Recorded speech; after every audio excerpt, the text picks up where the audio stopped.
to talk to you today about how to find kind of balance, specifically around the pelvis. It gives you a really good sense of kind of grounding and where your feet are and where they should be. Sometimes it's quite surprising where we actually should be.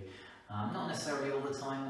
It's kind of when we're kind of tired or we're a bit emotional.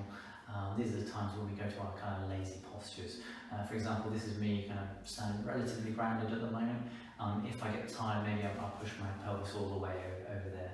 That has implications all the way across to my left side of my rib cage, and it affects my left shoulder. So really important to get a sense of where we are and where we should be.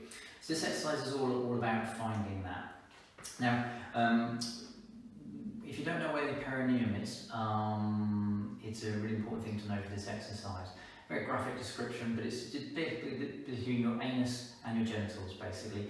And it's the bit running basically straight down from the very centre of the pelvis, which is why we use that graphic description.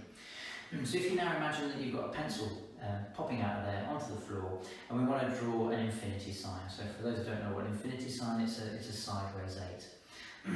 So I'm just going to start drawing that sideways 8, and whatever way feels natural to you. Now, I know myself when I'm feeling balanced and good, this feels nice and smooth.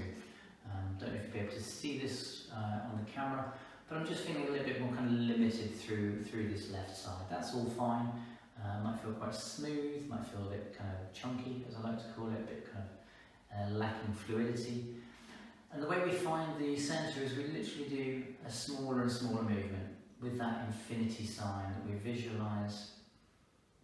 I've done this quite a few times before, so I can get there reasonably quickly. You take as much time as you want. As soon as I'm there, that means my pelvis is relatively, it's not going to be perfect, but it's in a much more neutral position than it would be. I can feel my feet nice and balanced, weight evenly distributed between the front, the backs, the insides and the outside of my feet, and just a nice little softness has come into my knees, so I'm actually in my relaxed space.